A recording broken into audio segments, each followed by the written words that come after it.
Good morning, everyone, from cold South Africa.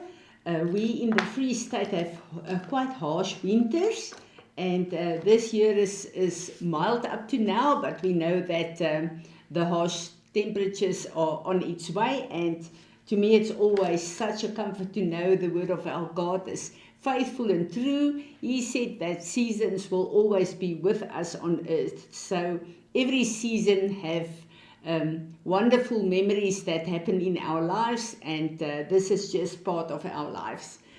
I have been listening to someone who went into the revelation of wait, to wait upon the Lord, but also wait as in the presence, the glory of God. And this really excited me so much because I realize and recognize this as a season in quite a few people's lives on this stage.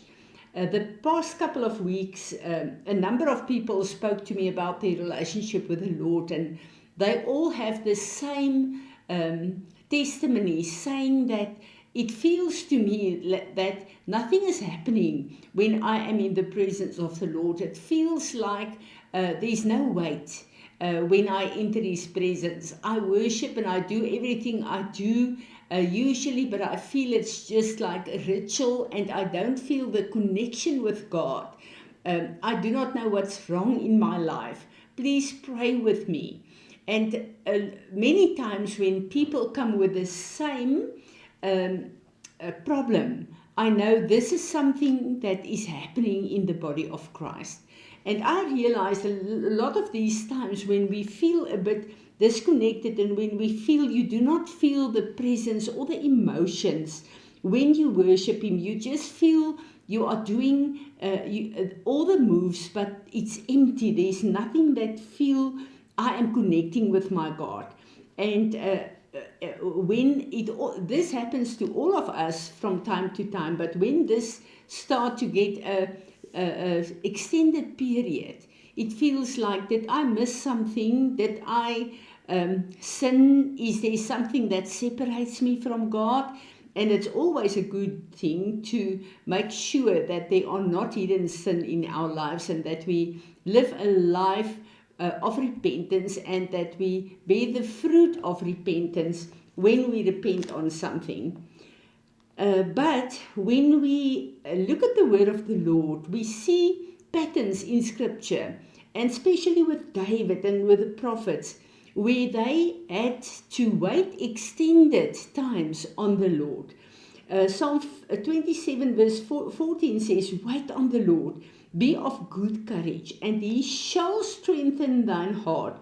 Wait, I say, on the Lord."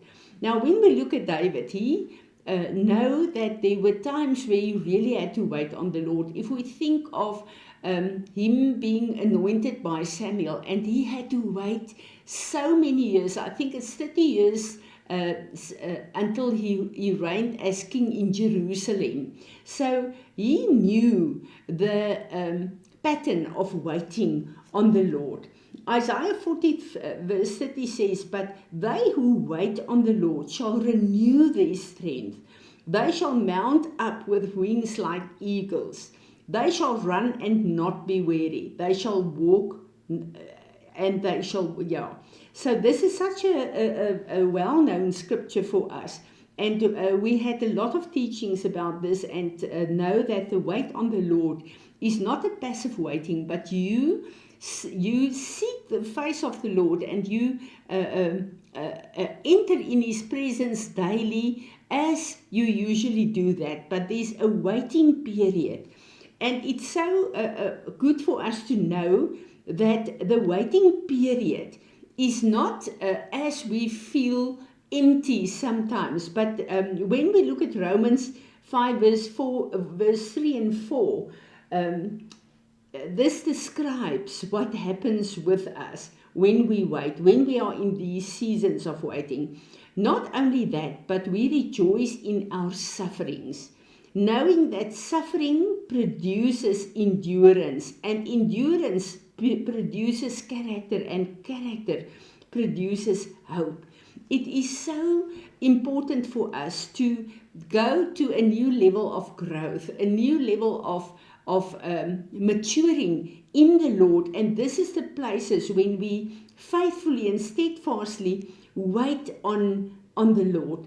Habakkuk 2 verse 3 says, "For still the vision awaits its appointed time. It hastens to the end. It will not lie. If it seems slow, wait for it. It will surely come." We must know that although time to us is sometimes a challenge to wait on the Lord, the Lord is faithful in His promises for us. And we need to understand that there is a place where, while we wait, where the Lord says, "I am teaching you things, although in enduring patience, although you do not see it." Psalm 25 verse 4 and 5 says, "Make me to know your ways, Lord. Teach me your paths. Lead me in your truth and teach me, for you are the God of my salvation. For you I wait all day long." The extended places of waiting is actually very precious and very important. When we look at the church in Acts, Jesus said to them, "You need to go and wait for my presence, for my glory to fall." And we know that they waited until the Lord met them and ignited them with fire. So this waiting is very important throughout the Word of God. And then we must not listen to the voices of the enemy telling us, "You are disconnected from God, and this is a bad thing for you to wait. You are isolated, you are alone." That is not true, and we need to deal with that voices and silence them to allow the Holy Spirit to work in us the fullness of what He is doing. When we look at another word, wait, we look at the whole birth of Jesus. We know that Mary was impregnated and she had to wait the 9 months, but that wait was to give birth to something. And a lot of times the Lord shape our characters and change us and enlarge our capacity through the waiting, for us to be able to birth what He wants to birth through us on earth. And we know that she waited 9 months for Him to be birthed, but then she had to wait 30 years to see the weight of God's glory through the ministry of Jesus on earth. So sometimes our waiting ends in what God births through us. And when we look at our own lives, we know the times of waiting is a time where the Lord mature us and take us from level to level to become in a place where the fullness of Jesus are the measurement of our lives, and where He can then manifest the weight, the glory of Jesus that we are carrying, but that He then can administrate it through us. And this is the time I really want to encourage us, where we are living in now. God is preparing us, and we are going to walk in a season as the end time church where He can manifest Himself and His glory through us, and that we will again see, as in the life of Jesus, the miracles and the wonders that will flow through us, and we will know that we will not be able to explain it, but we can see it. We will be the witnesses of what He wants to do in and through our lives. And we are the carriers of the Holy Spirit of God, the light carriers.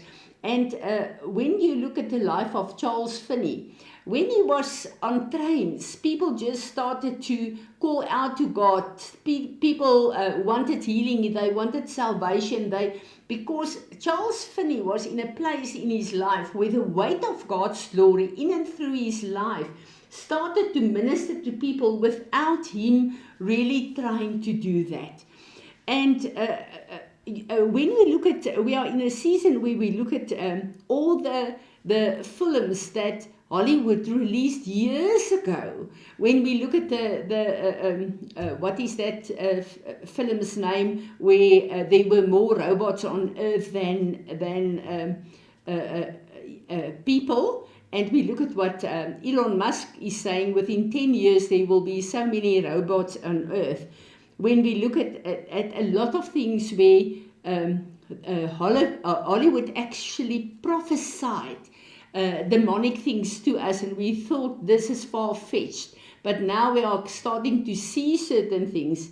But the same is absolutely the truth in the body of Christ. When we look at a lot of the worship songs that the Lord birthed through worship leaders that we are singing for years already, we are now in the place where the song that came to my mind is the River of Life. And we are entering a time where we will be in the glory, the river glory of God. And what we carry, His word, His glory will start flowing through us. So do not be deceived or discouraged if you are in a season where you feel, I am not so connected to the Lord as I have been a year or two ago or a few years ago. You are in a waiting period. Let's wait upon the Lord. He is strengthening us. He is working in our lives. Listen to the word again of miracle worker, promise keeper, and then that chorus that says, even when we are not aware of it, God is working in our lives. I want to tell you, God is working in our lives right now, and He is preparing us as vessels that He will use to carry His glory and to do mighty things for God on this earth in the time coming up.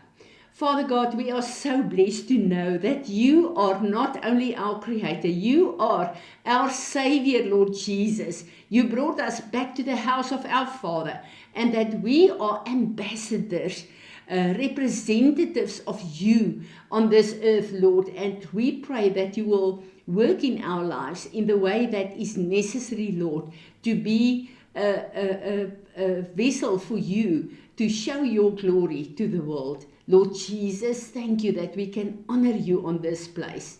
Amen.